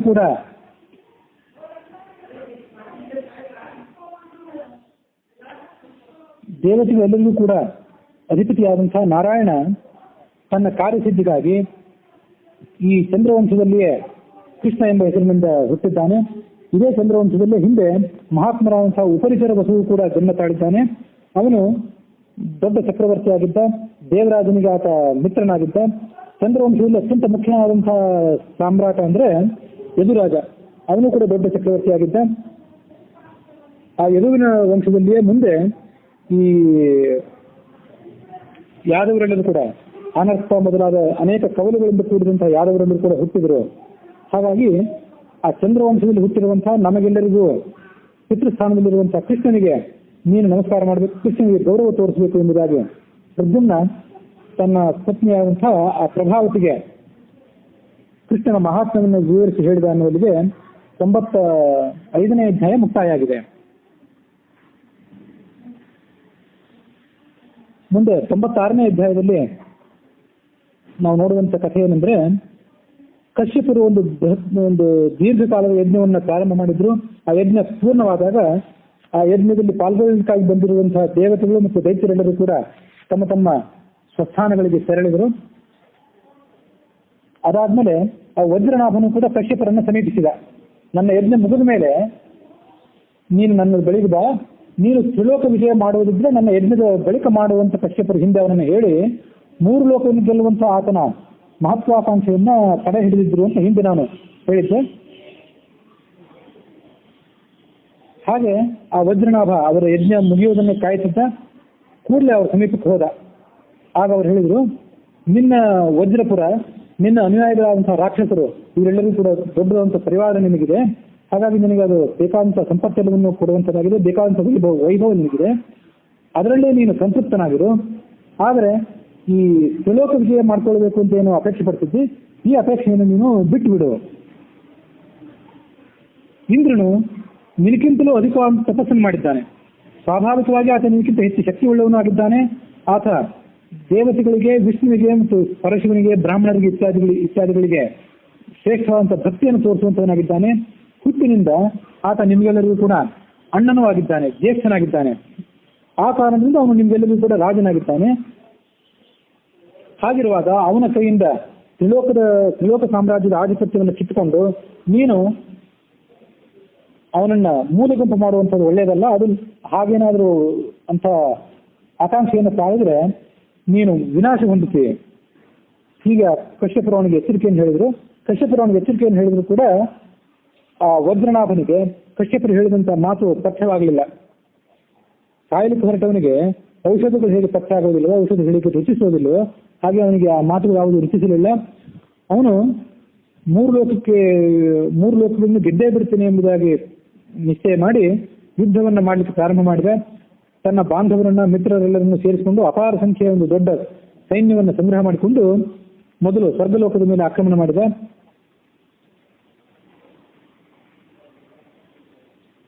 ಆಗ ಇಂದ್ರ ಮತ್ತು ಕೃಷ್ಣ ಇಬ್ಬರು ಕೂಡ ಮತ್ತೊಮ್ಮೆ ಸಮಾಲೋಚನೆ ಮಾಡಿ ಆ ವಜ್ರನಾಭನನ್ನು ಸಂಹಾರ ಮಾಡುವುದಕ್ಕಾಗಿ ಯಾದವರಿಗೆ ಸಂದೇಶವನ್ನು ಕಳಿಸಿದ್ರು. ಇನ್ನು ಆ ವಜ್ರನಾಭನ ಸಂಹಾರಕ್ಕಾಗಿ ನೀವೆಲ್ಲರೂ ಪ್ರಯತ್ನ ಪಡಬೇಕೆಂಬುದಾಗಿ. ಆಗ ಆ ಯದುಮುಖ್ಯರೆಲ್ಲರೂ ಪರಸ್ಪರ ಮಾತುಕತೆ ಮಾಡಿದ್ರು. ಕೃಷ್ಣ ಮತ್ತು ಇಂದ್ರದ ಆದೇಶಕ್ಕೆ ತಕ್ಕಂತೆ ಪ್ರದ್ಯುಮ್ನ ಆ ವಜ್ರನಾಭನನ್ನು ಕೊಲ್ಲಬೇಕು. ಆದರೆ ಈಗ ಪ್ರದ್ಯುಮ್ನ ಒಂದು ಇಕ್ಕಟ್ಟಿನಲ್ಲಿ ಸಿಕ್ಕಿಬಿದ್ದಿದ್ದಾನೆ. ಪ್ರದ್ಯುಮ್ನ, ಅವನ ತಮ್ಮನಾದಂಥ ಸಾಂಬ ಮತ್ತು ಅವನ ಚಿಕ್ಕಪ್ಪನಾದಂಥ ಗದ, ಅವರೆಲ್ಲರೂ ಕೂಡ ಈ ವಜ್ರನಾಭನ 3 ಕನ್ಯರನ್ನ ಮದುವೆ ಆಗಿಬಿಟ್ಟಿದ್ದಾರೆ. ಆ 3 ಈಗ ಗರ್ಭವತಿಯರು ಕೂಡ ಆಗಿದ್ದಾರೆ. ಸ್ವಲ್ಪ ದಿವಸದಲ್ಲಿ ಅವರಿಗೆ ಪ್ರಸವನೂ ಕೂಡ ಆಗೋದಿದೆ. ಹೀಗಿರುವಂತಹ ಒಂದು ಸಂಕಟದ ಸಂದರ್ಭದಲ್ಲಿ ನಾವು ವಜ್ರನಾಭನ ಮೇಲೆ ಯುದ್ಧವನ್ನು ಸಾರಿದ್ರೆ ಅದು ಆ ಪ್ರದ್ಯುಮ್ನ, ಸಾಂಬ ಮತ್ತು ಗದ ಅವರಿಗೂ ಕೂಡ ಘಾತಕವಾದಿತ್ತು. ಹಾಗಾಗಿ ನಾವು ಏನು ಮಾಡಬೇಕು ಎಂಬುದಾಗಿ ಯದುವೀರರೆಲ್ಲರೂ ಕೂಡ ಮತ್ತೊಂದು ದೀರ್ಘವಾಗಿ ಸಮಾಲೋಚನೆ ಮಾಡಿದ್ರು. ಕೃಷ್ಣ ಮತ್ತು ಇಂದ್ರರಿಗೆ ಅವರಿಬ್ಬರು ಆ ಹಂಸಗಳ ಮೂಲಕ ಮತ್ತೆ ಸಂದೇಶವನ್ನು ಕಳಿಸಿದರು. ಆ ಯದುವೀರರೆಲ್ಲರೂ ಕೂಡ ವಜ್ರನಾಭನ ನಗರದಲ್ಲಿದ್ರು, ವಜ್ರಪುರದಲ್ಲಿದ್ರು. ಆ ವಜ್ರಪುರದಲ್ಲಿಯೇ ಆ ಹಂಸಗಳನ್ನು ಬರಮಾಡಿಕೊಂಡು ಆ ಹಂಸಗಳ ಮೂಲಕ ಇಂಥ ಒಂದು ಸಂದರ್ಭವನ್ನ, ಸಂಕಷ್ಟದ ಸಂದರ್ಭವನ್ನ ಇಂದ್ರ ಮತ್ತು ಕೃಷ್ಣನಿಗೆ ಸುದ್ದಿಯನ್ನಾಗಿ ಕಳಿಸಿದರು. ಆಗ ಇಂದ್ರ ಮತ್ತು ಕೃಷ್ಣರೆಲ್ಲರೂ ಕೂಡ ಆ ಸುದ್ದಿಯನ್ನು ಕೇಳಿ ನೀವು ಹೆದರಬೇಕಾಗುತ್ತಿಲ್ಲ ಎಂಬುದಾಗಿ ಅವರಿಗೆ ಸಮಾಧಾನ ಮಾಡಿ ಆ ಹಂಸಗಳ ಮೂಲಕ ಮತ್ತೆ ಸಂದೇಶ ಕಳಿಸಿಕೊಟ್ರು. ಉತ್ಪತ್ಸ್ಯಂತಿ ಗುಣೈ ಶ್ಲಾಘ್ಯಾಃ ಪುತ್ರಾಃ ವಹ ಕಾಮರೂಪಿಣಃ ಗರ್ಭಸ್ಥಾಃ ಸರ್ವವೇದಾಂಶ್ಚ ಸಾಂಗಾನ್ ವೇತ್ಸ್ಯಂತಿ ಅನಿಂದಿತಾಃ. ಪ್ರದ್ಯುಮ್ನ, ಸಾಂಬ ಮತ್ತು ಗದ ಇವರಿಬ್ಬರು ಕೂಡ ದೇವತಾ ಸದಸ್ಯರಾಗಿದ್ದಾರೆ. ಅವರಿಗೆ ಹುಟ್ಟುವಂತಹ ಮಕ್ಕಳೇನಿದ್ದಾರೆ, ಆ 3 ಕನ್ಯರಲ್ಲಿ ಹುಟ್ಟುವಂತಹ ಮಕ್ಕಳು, ಅವರು ಕೂಡ ದೇವತೆಗಳ ಸದಸ್ಯರಾಗಿ ಸಕಲ ಸಾಮರ್ಥ್ಯಗಳನ್ನು ಹುಟ್ಟಿನಿಂದಲೇ ಗಳಿಸಿಕೊಂಡು ಇಚ್ಛಾನುರೂಪವಾಗಿ ಬೇಕಾದಂತಹ ರೂಪವನ್ನ ಧಾರಣೆ ಮಾಡುವಂತ ಶಕ್ತಿಯನ್ನು ಇಟ್ಕೊಂಡು ಹುಟ್ಟುತ್ತಾರೆ. ಹಾಗಾಗಿ ಆ ಮಕ್ಕಳಿಗಾಗಲಿ, ಅವರ ತಾಯಂದಿರಿಗಾಗಲಿ ಮತ್ತು ಪ್ರದ್ಯುಮ್ನ, ಸಾಂಬ, ಗದ ಮೊದಲಾದವರಿಗಾಗಲಿ ಯಾವುದೇ ತೊಂದರೆ ಆಗೋದಿಲ್ಲ. ಆ ಬಾಲಕರು ಗರ್ಭದಲ್ಲಿರುವಾಗಲೇ ಸಾಂಗವಾದಂತಹ 6 ಅಂಗಗಳಿಂದ ಕೂಡಿದಂತಹ ವೇದಗಳನ್ನು ಅಧ್ಯಯನ ಮಾಡಿಯೇ ಹುಟ್ಟಿರ್ತಾರೆ. ಸಕಲ ಶಸ್ತ್ರಾಸ್ತ್ರಗಳಲ್ಲಿ ಪಾರಂಗತರಾಗಿರ್ತಾರೆ. ಮುಂದೆ ಆಗುವಂಥದ್ದು ಅವರಿಗೆ ತಿಳಿದಿರ್ತದೆ. ಹುಟ್ಟಿದ ಕೂಡಲೇ ಅವರು ತರುಣರಾಗಿಬಿಡ್ತಾರೆ, ದೊಡ್ಡ ಪಂಡಿತರು ಆಗ್ತಾರೆ. ಹೀಗೆ ಇಂದ್ರ ಮತ್ತು ಕೃಷ್ಣರು ಕೊಟ್ಟಂತ ಸಂದೇಶವನ್ನ ಹಂಸಗಳು ತಗೊಂಡು ಬಂದು ಆ ಯದುವೀರರಿಗೆ ತಿಳಿಸಿದವು. ಯದುವೀರರು ಆ ನಿರೀಕ್ಷೆಯಂತೆ ಸ್ವಲ್ಪ ದಿವಸ ವಿಳಂಬ ಮಾಡಿದರು. ಅದಾದ ಕೆಲವು ದಿವಸಗಳ ನಂತರ ಆ ಪ್ರದ್ಯುಮ್ನ ಪತ್ನಿಯಾದಂತಹ ಪ್ರಭಾವತಿಯಲ್ಲಿ ಶ್ರೇಷ್ಠನಾದಂತಹ ಒಬ್ಬ ಪುತ್ರ ಜನಿಸಿದ. ಹಿಂದೆ ಇಂದ್ರ ಮತ್ತು ಕೃಷ್ಣ ಇಬ್ಬರು ತಿಳಿಸಿದಂತೆ ಅವನು ಸರ್ವಜ್ಞನೇ ಆಗಿದ್ದ ಮತ್ತು ಹುಟ್ಟಿದ ಕೂಡಲೇ ಆತ ಯೌವನಶಾಲಿಯಾದ. ಪ್ರಭಾವತಿ ಪ್ರಸವಿಸಿದ 1 ತಿಂಗಳಿಗೆ ಸರಿಯಾಗಿ ಚಂದ್ರವತಿ, ಆಕೆ ಗದನ ಪತ್ನಿಯಾಗಿದ್ಲು. ಆ ಗದನಿಗೆ ಅನುಗುಪ್ರಾಂತ ಮಗನ ಪಡೆದುಕೊಂಡರು. ಆ ಗದನ ಮಗನಿಗೆ ಚಂದ್ರಪ್ರಭಾ ಅಂತ ಹೆಸರಿತ್ತು. ಆ ಚಂದ್ರಪ್ರಭನು ಕೂಡ ಪ್ರಭಾವತಿಯ ಮಗನಂತೆ ಹುಟ್ಟಿದ ಕೂಡಲೇ ಸರ್ವಜ್ಞನಾಗಿದ್ದ ಮತ್ತು ಯುವಕನೂ ಆಗಿಬಿಟ್ಟ. ಅದಾದ್ಮೇಲೆ ಸಾಂಬನ ಪತ್ನಿಯಾದಂಥ ಗುಣವತಿಯೂ ಕೂಡ ಮತ್ತೊಬ್ಬ ಮಗನಿಗೆ ಜನ್ಮ ಕೊಟ್ಟರು. ಅವನು ಕೂಡ ಹಿಂದಿನಂತೆ ಸರ್ವಜ್ಞನಾದ ಮತ್ತು ಯುವಕನಾಗಿಬಿಟ್ಟ. ಸಕಲ ಶಾಸ್ತ್ರಾಸ್ತ್ರಗಳನ್ನು ಕೂಡ ಆ 3 ರಾಜಕುಮಾರರು ತಿಳಿದಿದ್ರು. ಯಾವುದೇ ದೊಡ್ಡ ಯುದ್ಧವನ್ನಾದರೂ ಕೂಡ ಗೆಲ್ಲಬಲ್ಲಂಥವರಾಗಿದ್ರು. ಹೀಗೆ ಆ 3 ಮಕ್ಕಳು ಕೂಡ ಆ ಅಂತಃಪುರದಲ್ಲಿ ಸಂಚಾರ ಮಾಡುವಾಗ ಒಮ್ಮೆ ಆ ದಾನವರು ಅವರ ಅಸ್ತಿತ್ವವನ್ನು ಗಮನಿಸಿಬಿಟ್ರು. ಇಲ್ಲಿ ತನಕ ಪ್ರದ್ಯುಮ್ನ ಆಗಲಿ, ಸಾಂಬ ಆಗಲಿ, ಗದ ಆಗಲಿ ಆ ದಾನವರ ಕಣ್ಣಿಗೆ ಬೀಳದಂತೆ ತಮ್ಮ ಮಾಯಾವಿದ್ಯೆಯಿಂದ ಸುರಕ್ಷಿತರಾಗಿದ್ರು. ಆದ್ರೆ ಆ ಮೂವರು ಯದುಕುಮಾರರನ್ನ ರಾಕ್ಷಸರನ್ನು ನೋಡಿಬಿಟ್ರು. ಹೀಗೆ ನೋಡಿದ್ದೂ ಕೂಡ ಇಂದ್ರ ಮತ್ತು ಕೃಷ್ಣರ ಪೂರ್ವ ಯೋಜನೆಯಂತೆ ಪೂರ್ವ ನಿರ್ಧಾರಿತವೇ ಆಗಿತ್ತು. ಹಾಗಾಗಿ ಆ ನೋಡಿದ ಕೂಡಲೇ ರಾಕ್ಷಸರೆಲ್ಲರೂ ಕೂಡ ತಮ್ಮ ರಾಜನಾದಂತಹ ವಜ್ರನಾಭನಿಗೆ ಆ ಸಂಗತಿಯನ್ನು ಬಂದು ನಿವೇದನೆ ಮಾಡಿದರು. ಮೂವರು ಅಪರಿಚಿತರಾದಂತಹ ಬಾಲಕರು ನಿನ್ನ ಮಕ್ಕಳ ಅರಮನೆಯಲ್ಲಿ ಅಂತಃಪುರದಲ್ಲಿ ಸಂಚಾರ ಮಾಡುತ್ತಿದ್ದಾರೆ ಎಂದು ತಿಳಿಸಿದ. ಆ ದೂತರು ತಿಳಿಸಿದರು. ಕೂಡಲೇ ಆ ವಜ್ರನಾಭ, ಆ ಮಕ್ಕಳು ನನ್ನ ಮನೆಗೆ, ನನ್ನ ವಂಶಕ್ಕೆ ಕಳಂಕಪ್ರಾಯರಾಗಿದ್ದಾರೆ, ಅವರನ್ನ ಸಂಹಾರ ಮಾಡಿಬಿಡಿ, ಕೂಡಲೇ ಸೈನಿಕರನ್ನ ಅಲ್ಲಿ ಕಳಿಸಿ ಎಂಬುದಾಗಿ ಆಜ್ಞೆ ಮಾಡಿದ. ದೈತ್ಯ ಸೈನ್ಯ ಎಲ್ಲಾ ದಿಕ್ಕುಗಳಿಂದಲೂ ಕೂಡ ವಜ್ರನಾಭನ ಅಂತಃಪುರಕ್ಕೆ ಮುತ್ತಿಗೆ ಹಾಕಿತು. ಆಗ ಪ್ರಭಾವತಿ, ಚಂದ್ರವತಿ ಮತ್ತು ಗುಣವತಿಯರು ಮುಂದೇನಾಗ್ತದೆ ಎಂಬುದಾಗಿ ಆತಂಕಿತರಾಗಿ ರೋದನ ಮಾಡಲಿಕ್ಕೆ ಪ್ರಾರಂಭ ಮಾಡಿದರು. ಪ್ರದ್ಯುಮ್ನ ಅವರಿಗೆ ಸಮಾಧಾನ ಮಾಡಿದ. ಈ ದೈತ್ಯರು ನಮ್ಮನ್ನೇನು ಮಾಡಲಾರರು, ನಾವು ಎಲ್ಲರೂ ಸೇರಿ ಅವರನ್ನ ಪರಾಜಿತರನ್ನಾಗಿ ಮಾಡ್ತೇವೆ ಅಂತ ಹೇಳಿದೆ.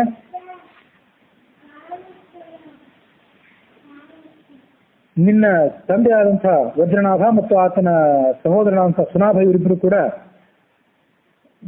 ಗದೆಯನ್ನು ಹಿಡಿದು ನಮ್ಮ ಮೇಲೆ ಯುದ್ಧಕ್ಕೆ ಸನ್ನದ್ಧರಾಗಿದ್ದಾರೆ.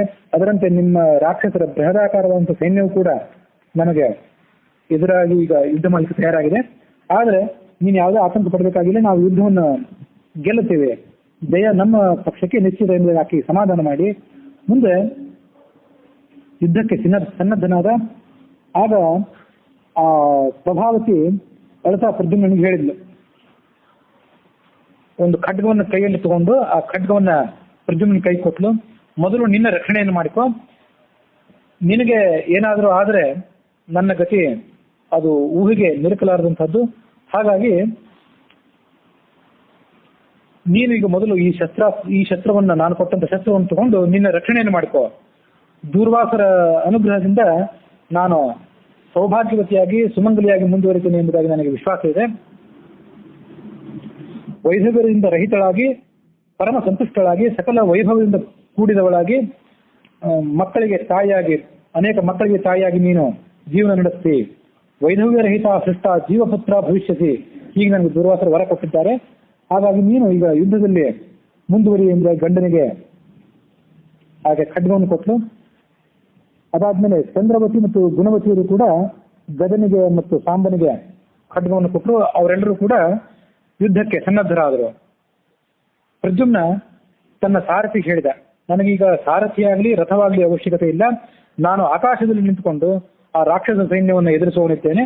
ಹಾಗಾಗಿ ರಥವನ್ನು ನೀವು ತೆಗೆದುಕೊಂಡು ಹಿಂದೆ ಹೋಗಿಬಿಡು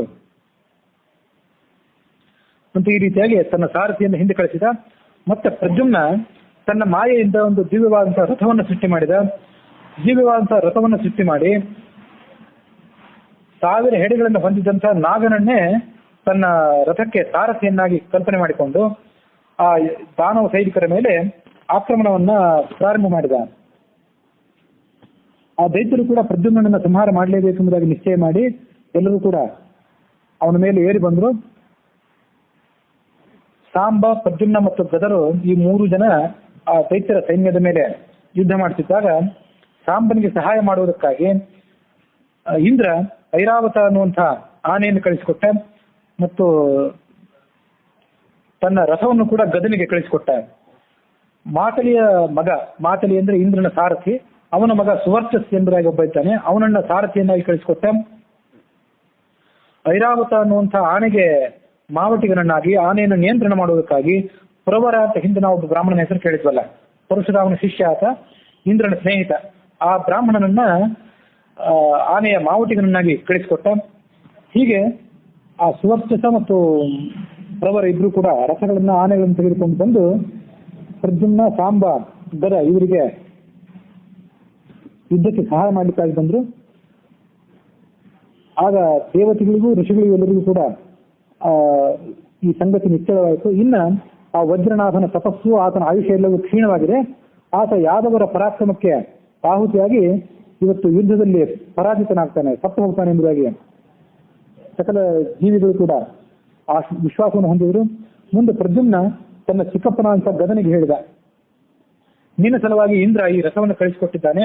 ಹಸಿರು ಬಣ್ಣದ ಕುದುರೆಗಳನ್ನು ಅದಕ್ಕೆ ಹೂಡಿದ್ದಾರೆ. ಆ ರಥವನ್ನು ನೀನು ಸ್ವೀಕಾರ ಮಾಡು. ದ್ವಾರಕಾನಗರದಲ್ಲಿ ಇವತ್ತು ಮಹಾದೇವನ ಪೂಜೆ ನಡೆಯುವುದಿದೆ. ಆ ಪೂಜೆ ಮುಗಿದ ನಂತರ ನನ್ನ ತಂದೆಯಾದಂತಹ ನಿನಗೆ ಸಹೋದರನಾದಂತಹ ಕೃಷ್ಣನು ಕೂಡ ಇಲ್ಲಿಗೆ ಬರುವವನಿದ್ದಾನೆ. ಆಮೇಲೆ ನಾವೆಲ್ಲರೂ ಕೂಡ ಆತನ ಆಜ್ಞಾನುಸಾರವಾಗಿ 3 ಲೋಕವನ್ನು ಗೆಲ್ಲಿಕ್ಕೆ ಹೊರಟಿರುವಂತಹ ಪಾಪಿಷ್ಠನಾದಂತಹ ಈ ವಜ್ರನಾಭನನ್ನ ಆತನ ಬಂಧು ಬಾಂಧವರನ್ನ ಸಂಹಾರ ಮಾಡೋಣ. ಅಲ್ಲಿವರೆಗೆ ನಾವು ಸುರಕ್ಷಿತರಾಗಿರಬೇಕು ಅಂತ ಹೇಳಿದೆ. ಕಲತ್ರ ರಕ್ಷಣಂ ಕಾರ್ಯಂ ಸರ್ವೋಪಾಯೈ ನರೈರ್ಬುಧೈ ಕಲತ್ರ ದರ್ಶನಂ ಲೋಕೆ ಮರಣಾದ ಅತಿರಿಕ್ತತೆ. ನಾವು ಸರ್ವ ಉಪಾಯಗಳಿಂದಲೂ ಸರ್ವ ವಿಧವಾದಂತಹ ಜಾಗೃತಿಯನ್ನು ವಹಿಸಿ ನಮ್ಮ ಪತ್ನಿಯರಾದಂತಹ ಪ್ರಭಾವತಿ, ಗುಣವತಿ ಮತ್ತು ಚಂದ್ರವತಿಯರಿಗೆ ಯಾವುದೇ ರೀತಿಯಾದಂತಹ ಧಕ್ಕೆ ಒಳಗದಂತೆ ನೋಡ್ಕೊಳ್ಬೇಕು. ಹೀಗೆ ಹೇಳಿ ಪ್ರದ್ಯುಮ್ನ ತನ್ನ ಮಾಯೆಯಿಂದ ಕೋಟಿ ಸಂಖ್ಯೆಯಲ್ಲಿ ಪ್ರದ್ಯುಮ್ನರನ್ನು ಸೃಷ್ಟಿ ಮಾಡಿದ. ಪ್ರದ್ಯುಮ್ನರನ್ನ ಸೃಷ್ಟಿ ಮಾಡಿ ಆ ರಾಕ್ಷಸರ ಮೇಲೆ ಯುದ್ಧಕ್ಕಾಗಿ ಕಳಿಸಿದ. ಪ್ರದ್ಯುಮ್ನ ಪರಾಕ್ರಮವನ್ನು ನೋಡಿ ಇಂದ್ರಾದಿ ದೇವತೆಗಳಲ್ಲೂ ಕೂಡ ಬಹಳ ಸಂತುಷ್ಟರಾದರು. ಆ ರಾತ್ರಿಯಲ್ಲೇ ಪ್ರದ್ಯುಮ್ನ ಆ ದೈತ್ಯರ ಸಂಖ್ಯೆಯ 1/3 ಭಾಗದಷ್ಟು ಸೈನ್ಯವನ್ನು ತಾನೊಬ್ಬನೇ ನಾಶಗೊಳಿಸಿದ.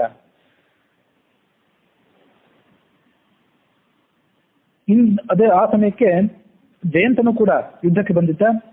ಕೃಷ್ಣನ ಮಗನಾದಂತಹ ಪ್ರದ್ಯುಮ್ನ ಮತ್ತು ಇಂದ್ರನ ಮಗನಾದಂತಹ ಈ ಜಯಂತ ಅವರಿಬ್ಬರು ಕೂಡ ಯುದ್ಧದ ಭಾರವನ್ನ ತಮ್ಮ ಮೇಲೆ ಹಂಚಿಕೊಂಡ್ರು. ಕೃಷ್ಣನ ಮಗನಾದಂತಹ ಪ್ರದ್ಯುಮ್ನ ಯುದ್ಧ ಭೂಮಿಯಲ್ಲಿ ಯುದ್ಧ ಮಾಡ್ತಿದ್ದಾಗ ಜಯಂತ ಗಂಗಾ ನದಿಯಲ್ಲಿ ಸಂಧ್ಯಾ ಉಪಾಸನೆ ಮಾಡ್ಲಿಕ್ಕಾಗಿ ಹೋಗಿದ್ದ. ಜಯಂತ ಸಂಧ್ಯೋಪಾಸನೆಯನ್ನು ಮಾಡಿ ಮುಗಿಸಿ ಯುದ್ಧ ಭೂಮಿಗೆ ಬಂದ ಮೇಲೆ ಪ್ರದ್ಯುಮ್ನ ತಾನು ಗಂಗಾ ನದಿಗೆ ಹೋಗಿ ಆಕಾಶಗಂಗೆಯ ಪವಿತ್ರ ಜಲದಲ್ಲಿ ಸಂಧ್ಯಾ ಉಪಾಸನೆ ಮಾಡ್ಲಿಕ್ಕೆ ಹೋದ. ಹೀಗೆ ಯುದ್ಧದ ಭಾರವನ್ನು ಅವರು ವಹಿಸಿಕೊಂಡು ಯುದ್ಧವನ್ನು ಮುಂದುವರಿಸಿದ್ರು. ಅಲ್ಲಿಗೆ 96ನೇ ಅಧ್ಯಾಯ ಮುಕ್ತಾಯ ಆಗಿದೆ. 97ನೇ ಅಧ್ಯಾಯದಲ್ಲಿ ನಾವು ನೋಡುವಂತ ಕಥೆ ಏನಂದ್ರೆ, ಸೂರ್ಯನ ಉದಯ ಆಯಿತು. ಸೂರ್ಯನ ಉದಯ ಆಗುವ ಹೊತ್ತಿಗೆ ಗರುಡ ವಾಹನ ಅಂತ ಕೃಷ್ಣ ಆ ವಜ್ರಪುರಕ್ಕೆ ಬಂದ. ವಜ್ರಪುರಕ್ಕೆ ಬಂದ ನಂತರ ಪ್ರದ್ಯುಮ್ನ ಆತನ ಬಳಿಗೆ ಹೋಗಿ ಆತನಿಗೆ ನಮಸ್ಕಾರ ಮಾಡಿ ಅವನನ್ನು ಸ್ವಾಗತಿಸಿದ. ಕೃಷ್ಣ ಅವರೆಲ್ಲರನ್ನು ಕೂಡ ಸಮಾಧರಿಸಿದ ಬಳಿಕ ಪಾಂಚಜನ್ಯ ಶಂಖವನ್ನು ಊದಿದ. ಪಾಂಚಜನ್ಯ ಶಂಖವನ್ನು ಊದಿದ ಕೂಡಲೇ ಆ ದೈತ್ಯರೆಲ್ಲರೂ ಭಯಭೀತರಾದರು. ಇನ್ನ ವಜ್ರನಾಭನನ್ನ ಕೊಲ್ಲೋದಕ್ಕಾಗಿ ನಾವು ವಿಳಂಬ ಮಾಡಬಾರದು, ಶೀಘ್ರವಾಗಿ ಆತನನ್ನು ಕೊಂದು ಹಾಕಬೇಕು ಎಂಬುದಾಗಿ ಕೃಷ್ಣ ಆ ಪ್ರದ್ಯುಮ್ನಿಗೆ ತಿಳಿಸಿದ. ಪ್ರದ್ಯುಮ್ನ ಇಂದ್ರ ಮತ್ತು ಕೃಷ್ಣ ಇಬ್ಬರಿಗೂ ನಮಸ್ಕಾರ ಮಾಡಿ ಆ ವಜ್ರನಾಭನ ಸಮೀಪಕ್ಕೆ ಹೋದ.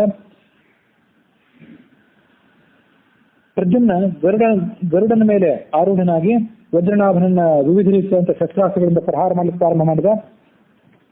ಆ ದೈತ್ಯ ಪ್ರದ್ಯುಮ್ನ ಶಸ್ತ್ರಗಳ ಪ್ರಹಾರವನ್ನು ತಾಳದೆ ಮೂರ್ಛೆ ಹೋದ. ಮುಂದೆ ಆತ ಚೇತರಿಸಿಕೊಂಡು ಪ್ರದ್ಯುಮ್ನಿಗೆ ಹೇಳಿದ, ಮಹಾಪರಾಕ್ರಮಶಾಲಿಯಾಗಿದ್ದು ನೀನು, ಆದರೆ ನಿನ್ನ ಪರಾಕ್ರಮ, ನೀನು ನನ್ನ ಮೇಲೆ ತೋರಿಸಿರುವಂತಹ ಈ ಶಕ್ತಿ ಏನಿದೆ ಇದು ಕ್ಷಣಿಕವಾಗಿದೆ. ನಿನಗೆ ಪ್ರತಿಯಾಗಿ ನಾನು ಈಗ ಪ್ರಹಾರವನ್ನು ಮಾಡಲಿಕ್ಕೆ ಕಾಲ ಸಮೀಪಿಸಿದೆ ಅಂತ ಹೇಳಿ ತನ್ನ ಒಂದು ದಿವ್ಯವಾದಂಥ ಗದೆ ಏನಿತ್ತು, ಹಲವಾರು ಗಂಟೆಗಳಿಂದ ಕೂಡಿದಂಥ ಗದೆ ಮತ್ತು ಹಲವಾರು ಮುಳ್ಳುಗಳಿಂದ ಕೂಡಿದಂಥ ಗದೆ ಎಂಬುದಾಗಿ ನಿನ್ನೆ ನಾನು ಹೇಳಿದ್ದೆ. 8 ಗಂಟೆಗಳು ಅದಕ್ಕಿದ್ದವು ಮತ್ತು ಅನೇಕ ಸಂಖ್ಯೆಯಲ್ಲಿ ಕಬ್ಬಿಣದ ಮುಳ್ಳುಗಳು ಅದಕ್ಕಿದ್ದವು ಅಂತ ಹೇಳಿದ್ದೆ. ಅಂತಹ ಗದೆಯ ಏಟನ್ನ ಪ್ರದ್ಯುಮ್ನ ತಾಳದೆ ರಕ್ತವನ್ನ ವಮನ ಮಾಡಿ ಕೆಳಗೆ ಬಿದ್ದು ಮೂರ್ಛಿತನಾದ. ಆ ಪ್ರದ್ಯುಮ್ನಿಗೆ ಆಶ್ವಾಸನೆ ಬರುವುದಕ್ಕಾಗಿ ಕೃಷ್ಣ ಪಾಂಚಜನ್ಯ ಶಂಖವನ್ನು ಊದಿದ. ಪಾಂಚಜನ್ಯ ಶಂಖದ ಧ್ವನಿಯನ್ನು ಕೇಳಿ ಕೂಡಲೇ ಪ್ರದ್ಯುಮ್ನನು ಚೈತನ್ಯವನ್ನು ಹೊಂದಿದ. ಕೃಷ್ಣನ ಇಚ್ಛೆಯಂತೆ ಸಾವಿರಾರು ಮೊನೆಗಳಿಂದ ಕೂಡಿದಂತಹ ಹರಿತವಾದಂತಹ ಚಕ್ರ ಪ್ರದ್ಯುಮ್ನ ಕೈ ಸೇರಿತು. ಚಕ್ರ ತನ್ನ ಕೈಗೆ ಸೇರಿದ ಕೂಡಲೇ ಪ್ರದ್ಯುಮ್ನ ಆ ಕೃಷ್ಣನಿಗೆ ನಮಸ್ಕಾರ ಮಾಡಿ ಮತ್ತು ಇಂದ್ರನಿಗೆ ನಮಸ್ಕಾರ ಮಾಡಿ ಆ ಚಕ್ರವನ್ನ ವಜ್ರನಾಭನ ಮೇಲೆ ಪ್ರಯೋಗ ಮಾಡಿದ. ವಜ್ರನಾಭನ ಮೇಲೆ ಪ್ರಯೋಗ ಮಾಡಿದ ಕ್ಷಣದಲ್ಲಿ ಆ ವಜ್ರನಾಭನ ತಲೆ ಶರೀರದಿಂದ ಪ್ರತ್ಯೇಕವಾಗಿ ಅದು ಆತನನ್ನ ಸಂಹರಿಸಿತು.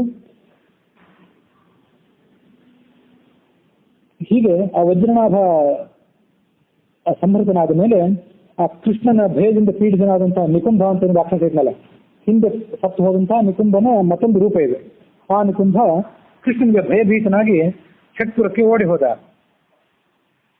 ಮುಂದೆ ಇಂದ್ರ, ಉಪೇಂದ್ರ ಇಬ್ಬರು ಕೂಡ ಆ ವಜ್ರಪುರದಲ್ಲಿ ಬಂದಿಳಿದ್ರು. ಅಲ್ಲಿರುವಂತಹ ಪ್ರಜೆಗಳಿಗೆ ಸಮಾಧಾನವನ್ನು ಮಾಡಿ ಅವರ ಭಯವನ್ನ ಪರಿಹಾರ ಮಾಡಿದ್ರು ಅವರು. ಮುಂದೆ ಅವರು ಪರಸ್ಪರ ಆಲೋಚನೆ ಮಾಡಿ ಆ ವಜ್ರನಾಭನ ಸಾಮ್ರಾಜ್ಯವನ್ನ 4 ಭಾಗವನ್ನಾಗಿ ಮಾಡಿದ್ರು. 4 ಭಾಗವನ್ನು ಮಾಡಿ ಅದರಲ್ಲಿ ಒಂದು ಭಾಗವನ್ನ ಇಂದ್ರನ ಮಗನಾದಂತಹ ಜಯಂತನ ಮಗನಾದಂತಹ ವಿಜಯನಿಗೆ, ಇಂದ್ರನ ಮೊಮ್ಮಗ ವಿಜಯ ಎಂಬಾತ, ಆತನಿಗೆ ಒಂದು ಭಾಗವನ್ನು ಕೊಟ್ಟರು. ಮತ್ತೊಂದು ಭಾಗವನ್ನ ಪ್ರದ್ಯುಮ್ನ ಮಗನಿಗೆ ಕೊಟ್ಟರು. ಪ್ರದ್ಯುಮ್ನಿಗೆ ಪ್ರಭಾವತಿಯಲ್ಲಿ ಹುಟ್ಟಿದಂತಹ ಮಗನ ಬಗ್ಗೆ ಹೆಸರೇನಿದೆ, ಆ ಹೆಸರು ನಮ್ಗೆ ಎಲ್ಲೂ ಕಂಡು ಬಂದಿಲ್ಲ, ಆ ಮಗನಿಗೆ ಕೊಟ್ಟರು. ಮೂರನೆಯ ಭಾಗವನ್ನ ಸಾಂಬನ ಮಗನಿಗೆ ಕೊಟ್ಟರು. ನಾಲ್ಕನೆಯ ಭಾಗವನ್ನ ಗದನ ಮಗನಾದಂತಹ ಚಂದ್ರಪ್ರಭನಿಗೆ ಹಂಚಿಕೊಟ್ರು. 4 ಕೋಟಿಗಳಿಗಿಂತಲೂ ಹೆಚ್ಚು ಸಂಖ್ಯೆಯ ಗ್ರಾಮಗಳು ಆ ವಜ್ರನಾಭನ ಸಾಮ್ರಾಜ್ಯದಲ್ಲಿದ್ದವು ಅಂತ ಹೇಳ್ತದೆ ಹರಿವಂಶ. ವಜ್ರಪುರ ಮುಖ್ಯ ನಗರಿಯಾಗಿತ್ತು.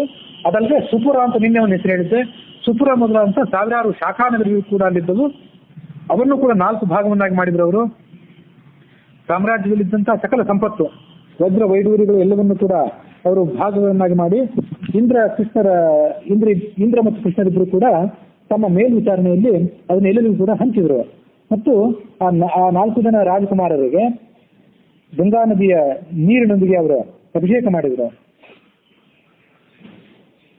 ಪ್ರದ್ಯುಮ್ನ, ಸಾಂಬ ಮತ್ತು ಗದರ ಮಕ್ಕಳು ಅವರ ತಂದೆಯಂದರಂತೆ ಆಕಾಶದಲ್ಲಿ ಸಂಚಾರ ಮಾಡುವಂತ ಸಾಮರ್ಥ್ಯ ಇದ್ದವರಾಗಿದ್ರು, ಮಾಯಾವಿಗಳಾಗಿದ್ರು.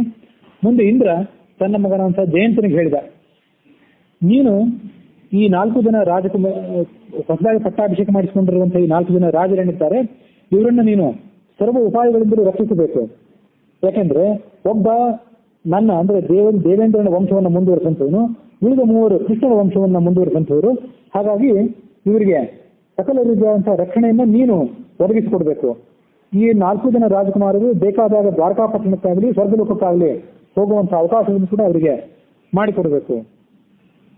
ಮುಂದೆ ಅದಲ್ಲದೆ ಸ್ವರ್ಗಲೋಕದ ಸಂಪತ್ತೇನಿದೆ ಅಂದ್ರೆ ಅಷ್ಟದಿಗ್ಗಜಗಳಿವೆ ಅಲ್ಲ, ಅಷ್ಟದಿಗ್ಗಜಗಳ ವಂಶದಲ್ಲಿ ಹುಟ್ಟಿರುವಂತಹ ಮರಿಗಳು, ಉಚ್ಚೈಶ್ರವಸ್ಸು ಎಂಬುದಾಗಿ ಇಂದ್ರನ ಕುದುರೆ ಏನಿದೆ, ಆ ಕುದುರೆ ಪೀಳಿಗೆಯಲ್ಲಿ ಹುಟ್ಟಿರುವಂತಹ ಮರಿಗಳು, ವಿಶ್ವಕರ್ಮ ನಿರ್ಮಾಣ ಮಾಡಿದಂತಹ ದಿವ್ಯವಾದಂತಹ ರಥಗಳು, ಅವೆಲ್ಲವನ್ನು ಕೂಡ ಈ 4 ಜನ ರಾಜರಿಗೆ ಹಂಚಿಕೊಡು. ಐರಾವತ ವಂಶದಲ್ಲಿ ಹುಟ್ಟಿರುವಂತಹ ಶತ್ರುಂಜಯ ಮತ್ತು ರಿಪುಂಜಯ ಎಂಬ ಹೆಸರಿನ 2 ಆನೆಗಳನ್ನ ಗದ ಮತ್ತು ಸಾಂಬರಿಗೆ ಕೊಡು. ಅವರಿಬ್ಬರು ಆ ಆನೆಗಳನ್ನು ಏರಿ ಆಕಾಶ ಮಾರ್ಗದಲ್ಲಿ ಸಂಚಾರ ಮಾಡಿ ದ್ವಾರಕಾನಗರಕ್ಕೆ ತಾವು ಇಚ್ಛೆ ಮಾಡಿದಾಗ ಅವರು ಪ್ರಯಾಣ ಮಾಡಲಿ. ದ್ವಾರಕಾನಗರದಲ್ಲೂ ಇರಲಿ ಮತ್ತು ತಮಗೆ ಬೇಕಾದಾಗ ತಮ್ಮ ಮಕ್ಕಳಾದಂತಹ ಚಂದ್ರಪ್ರಭ ಇತ್ಯಾದಿಗಳನ್ನು ಭೇಟಿಯಾಗಲಿಕ್ಕಾಗಿ ವಜ್ರಪುರಕ್ಕೂ ಕೂಡ ಬರಲಿ. ಹೀಗೆ ಜಯಂತನಿಗೆ ಆಜ್ಞಾಪನೆ ಮಾಡಿ ಇಂದ್ರ ಸ್ವರ್ಗಲೋಕಕ್ಕೆ ಹೊರಟೋದ. ಇಂದ್ರನು ಕೃಷ್ಣನು ಕೂಡ ಅವರನ್ನೆಲ್ಲರನ್ನು ಬೀಳ್ಕೊಟ್ಟು ದ್ವಾರಕಾನಗರಕ್ಕೆ ಹೊರಟೋದ.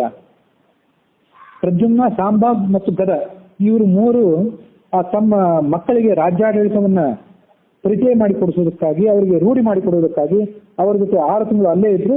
ಅದಾದ ಬಳಿಕ 3 ಕೂಡ ದ್ವಾರಕಾಪಟ್ಟಣಕ್ಕೆ ಹೊರಟು ಹೋದ್ರು. ಮೇರು ಪರ್ವತದ ಉತ್ತರ ಭಾಗದಲ್ಲಿ ಇವತ್ತಿಗೂ ಆ 4 ರಾಜ್ಯಗಳಿವೆ ಅಂತ ಹರಿವಂಶ ಹೇಳ್ತದೆ. ಆದ್ರೆ ಆ ಮೇರು ಪರ್ವತ ಎಲ್ಲಿದೆ ಅಂತ ನಮ್ಗೆ ಇವತ್ತು ಸಿಗೋದಿಲ್ಲ. ಇವತ್ತಿನ ಭೂಮಿ ಏನಿದೆ, ಈ ಭೂಮಿಯಲ್ಲಿ ಆ ಮೇರು ಪರ್ವತ ಎಲ್ಲಿದೆ? ಉಪ್ಪಿನ ಸಮುದ್ರ ಒಂದನ್ನು ನಾವು ನೋಡ್ತೀವಿ, ಸಪ್ತದ್ವೀಪಗಳಿಂದ ಕೂಡಿದ್ದು ಈ ಭೂಮಂಡಲ ಅಂತ ನಾವು ನೋಡ್ತೀವಿ. ಆ ಉಳಿದ ಸಮುದ್ರಗಳಲ್ಲಿದೆ, ಉಳಿದ ಪರ್ವತಗಳು ಯಾವುದಿದೆ ಅದು ಯಾವುದು ನಮ್ಮ ಗಮನಕ್ಕೆ ಬರುವಂತದಲ್ಲ. ಹಾಗಾಗಿ ಮೇರು ಪರ್ವತ ಕೂಡ ನಮಗೆ ಇವತ್ತು ಸಿಕ್ಕಿಲ್ಲ.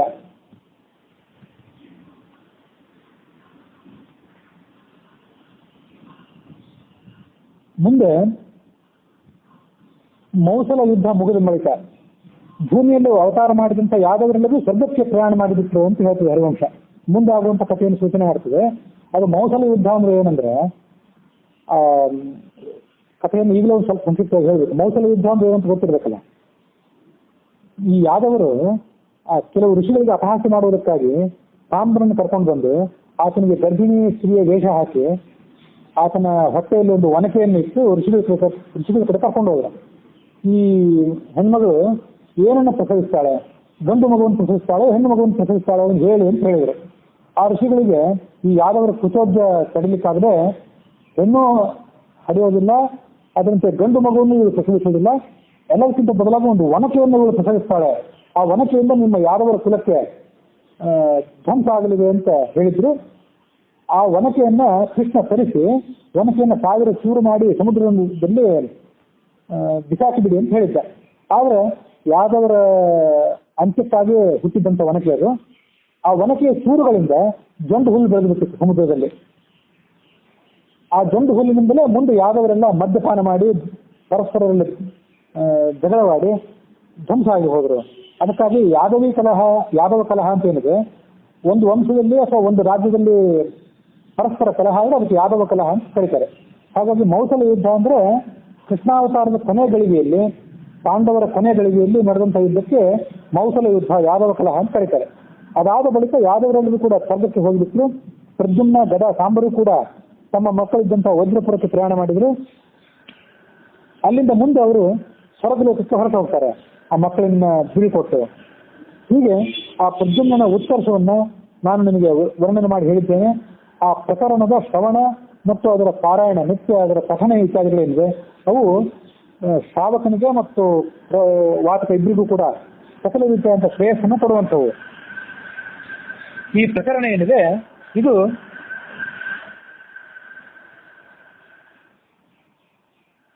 ಧನ್ಯಂ ಯಶಸ್ಸಂ ಆಯುಷ್ಯಂ ಶತ್ರುನಾಶನಮೇವ ಚ ಪುತ್ರ ಪೌತ್ರಾಃ ವಿವರ್ಧಂತೆ ಆರೋಗ್ಯ ಧನ ಸಂಪದಃ ಯಶಃ ವಿಪುಲಮಾಪ್ನೋತಿ ದ್ವೈಪಾಯನ ವಚೋ ಯಥಾ. ಇದಕ್ಕೆ ವೇದವ್ಯಾಸರ ಮಾತೇ ಪ್ರಮಾಣವಾಗಿದೆ. ಕೇಳಿದವರಿಗೆ ಮತ್ತು ಹೇಳಿದವರಿಗೆ ಎಲ್ಲರಿಗೂ ಕೂಡ ಧನ ಸಂಪತ್ತನ್ನ, ಯಶಸ್ಸನ್ನ, ಆಯುಷ್ಯವನ್ನು ಕೊಡುವಂಥದ್ದು. ಶತ್ರುಗಳು ಅದರಿಂದ ನಾಶ ಹೊಂದುತ್ತಾರೆ, ಮಕ್ಕಳು ಮೊಮ್ಮಕ್ಕಳ ಅಭಿವೃದ್ಧಿ ಆಗ್ತದೆ, ಆರೋಗ್ಯ ಧನ ಸಂಪತ್ತುಗಳ ಅಭಿವೃದ್ಧಿ ಆಗ್ತದೆ. ಪ್ರದ್ಯುಮ್ನ ಆ ಕಲ್ಯಾಣವನ್ನು ಕೇಳುವಂಥವನು ಸಕಲ ರೀತಿಯಾದ ಯಶಸ್ಸನ್ನು ಪಡ್ಕೋತಾನೆ ಅನ್ನೋಲ್ಲಿಗೆ 97ನೇ ಅಧ್ಯಾಯ ಸಮಾಪ್ತವಾಗಿದೆ.